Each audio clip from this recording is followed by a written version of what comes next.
Tonight, when the sun goes down, you're going to flip a switch. Light will flood the room, and you won't think twice about it. But for 99.9% of human history, that switch didn't exist. When the sun set, the world went dark. You couldn't even see your own hand in front of your face. But modern humans almost never experience this. For over 300,000 years, every single one of your ancestors spent roughly half their life in near total darkness.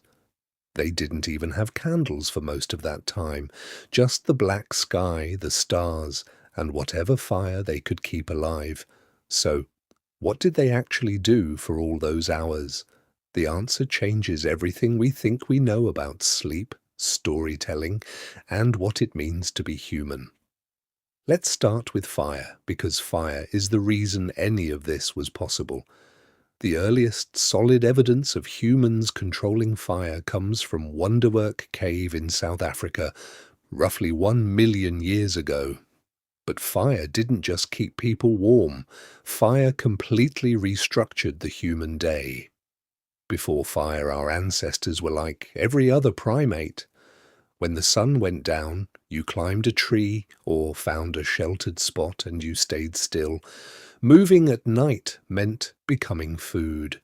Our eyes are terrible in the dark compared to the predators that hunted us. Leopards, hyenas, wolves, all of them could see just fine. Fire changed that equation overnight, literally.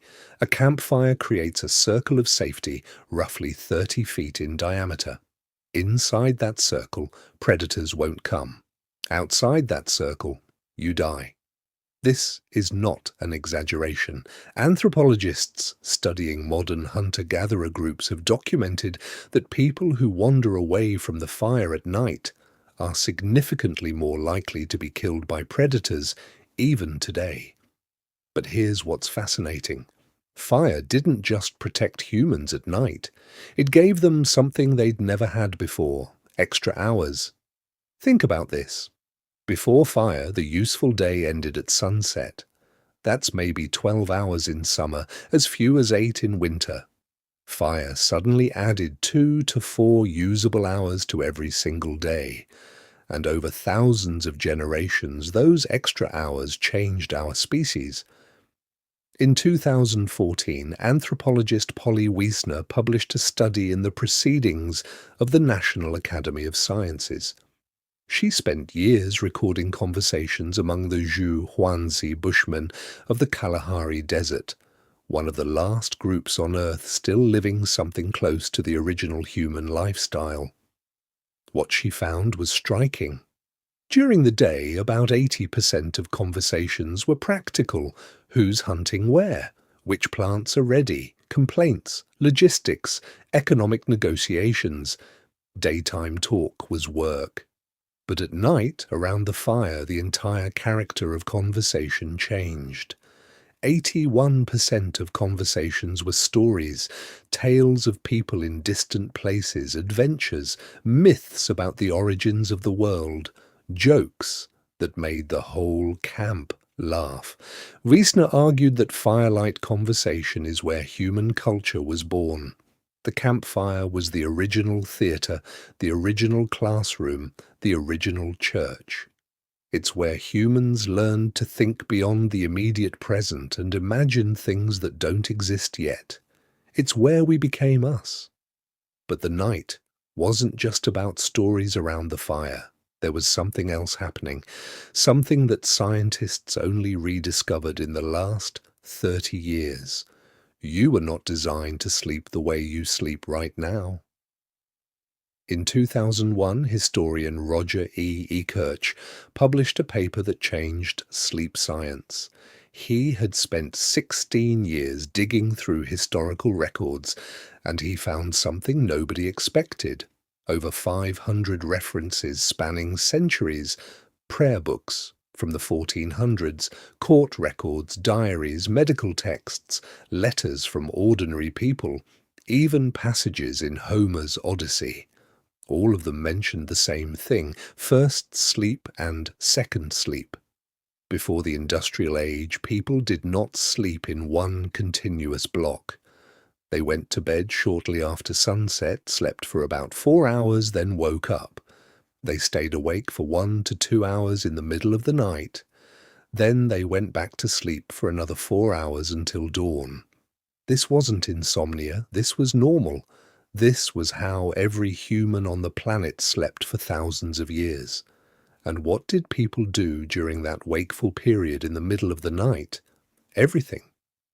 A 16th century French physician recommended that couples conceive children during this window because they would do it better.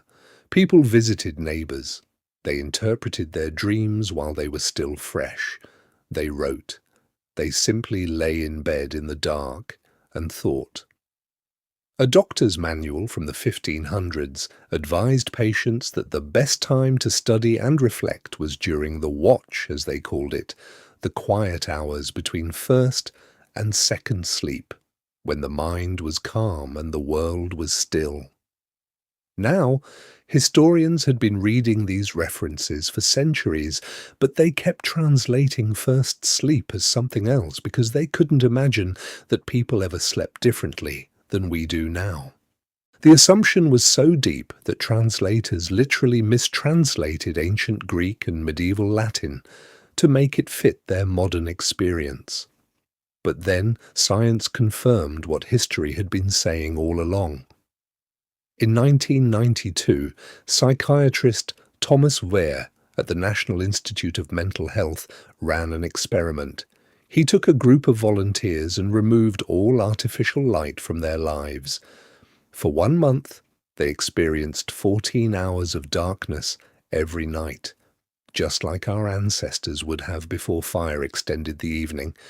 Within weeks, every single participant settled into the same pattern: 4 hours of sleep, 1 to 3 hours of quiet wakefulness, then 4 more hours of sleep.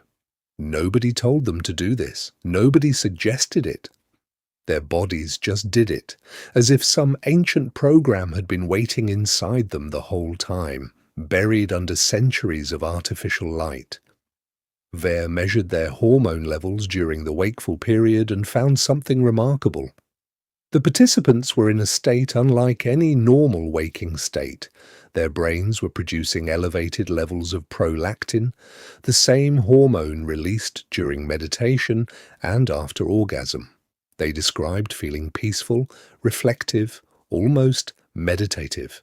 It wasn't just a gap in sleep, it was its own distinct state of consciousness, one that most modern humans have never experienced. So, what killed it? The answer is simpler than you'd think: light. In the 1600s, cities began installing street lamps. Paris was one of the first under Louis XIV who wanted to reduce crime. London followed. The night, which had been a place of danger and fear, slowly became navigable.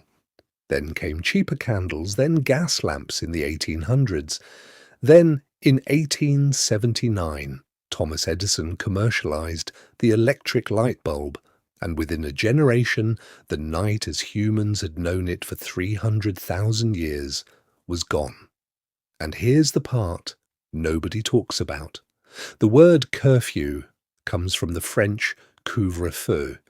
It literally means cover fire.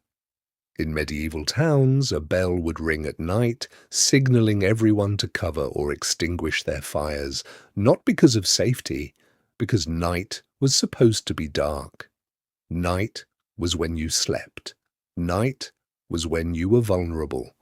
For most of history, being out at night was suspicious. In many medieval European cities, walking outside after dark without a lantern was literally illegal. Night belonged to criminals and the supernatural. People feared it in a way that's almost impossible for us to understand today.